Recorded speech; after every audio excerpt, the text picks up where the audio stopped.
Hey guys, it's Kim here and welcome to E3 2014. That's my car. That's how I parked it.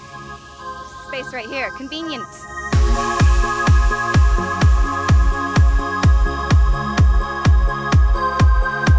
So many games.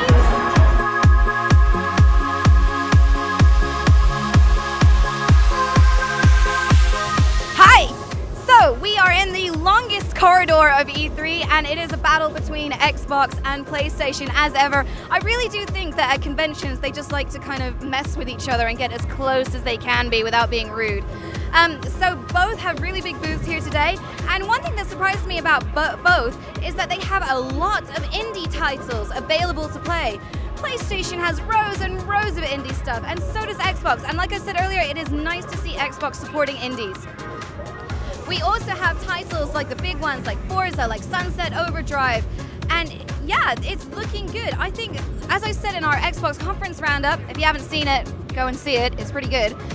It feels like Microsoft have kind of brought it back this year by actually just announcing games after games after games after games, and everything that was announced in the conference is pretty much here today, and if it's not here, there's a little media presentation. PlayStation as well has a big old Destiny booth, so there's a big old queue for Destiny. And yeah, it's fantastic to see both with such a good offering. You know, I know everyone loves doing a console war, like who's the best at the show, and I think it's pretty even pegging between them. But if I'm honest, Nintendo has it nailed.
This is my favorite booth of E3. I don't know if you know me, but I love Persona 3 and Persona 4. So we have first up Persona 4 Arena Ultimax. It is a true Japanese hardcore beat 'em up, but it's amazing. It looks good, it plays good. I had a quick go here and got my ass handed to me.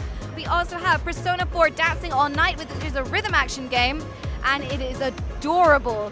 So this is a great year for rhythm action games based on JRPGs on the 3DS. That's really niche. That's so niche. And there's only two, so I guess it's not really a... Moving on! We also have the best to last, Persona Q Shadow of the Labyrinth. And that is a JRPG combining both the Persona 3 cast and the Persona 4 cast. And I think it should very nicely tide us over for the masterful Persona 5 whenever that rears its head. Rumor has it as well, there is a Teddy mascot wandering around. So hopefully I'm gonna find him and I am gonna hug the stuffing out of him.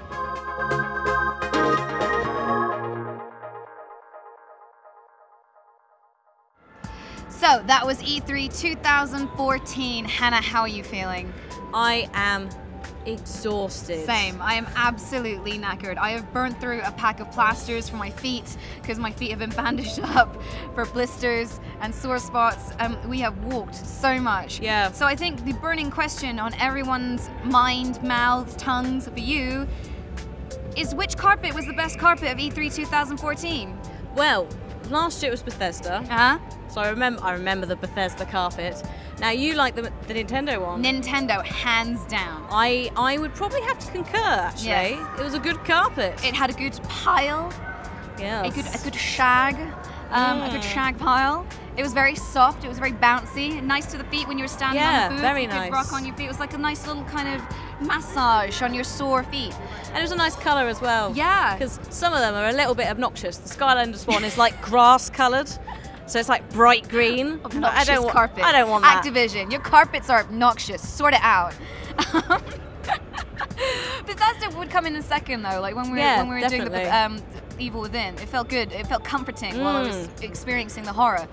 So I guess the next important question is, if you had to pick one game that you are most impressed with from the whole of E3 2014, from all the conferences, for everything we've had hands-on with, what would that one game be?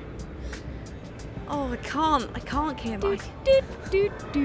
Far Cry 4. Far Cry 4. Yeah, I enjoyed.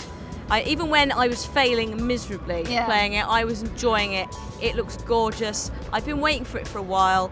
I can't say Tomb Raider because I haven't seen any. Like, there's not enough for me to judge yet. Although I know I'm going to love it anyway because it's my favourite franchise apart from Assassin's Creed. And again, I'd love to say Assassin's Creed, but I'm waiting on some gameplay for that. Yeah. So Far Cry 4. So Far Cry 4 for you.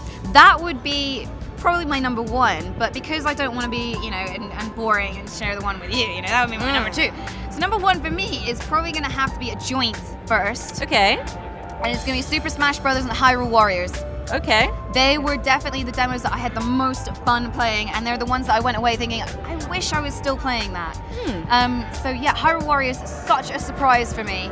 Absolutely didn't expect it to kind of, like I said at the time, didn't care for Dynasty Warriors anymore, and I thought, oh, it's just cashing in. But actually, I'm surprised at how well they've used the IP, and it was a surprising amount of fun. And really, I love doing the big moves. And Smash Brothers, of course, Smash Brothers.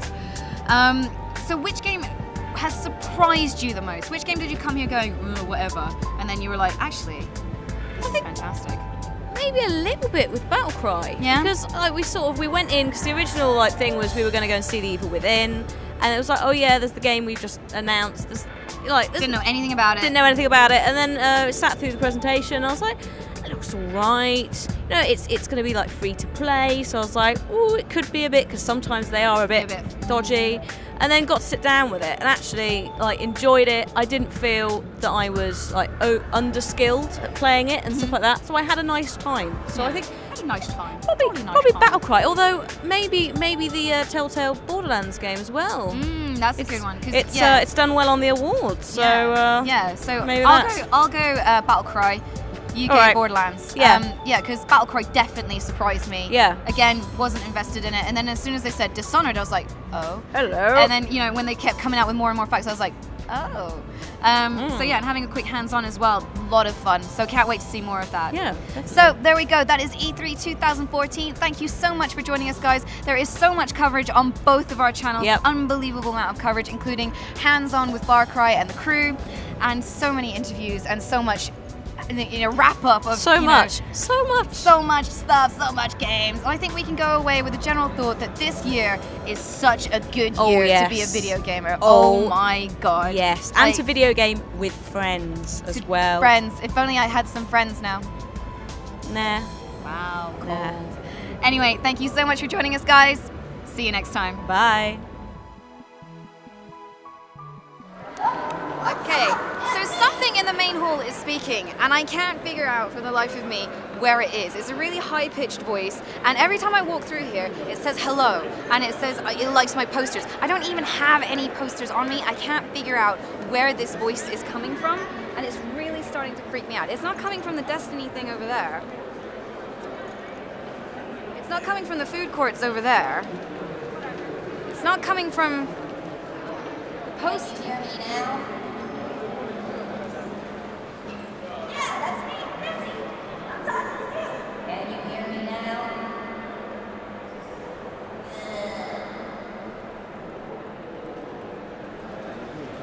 I want to go home.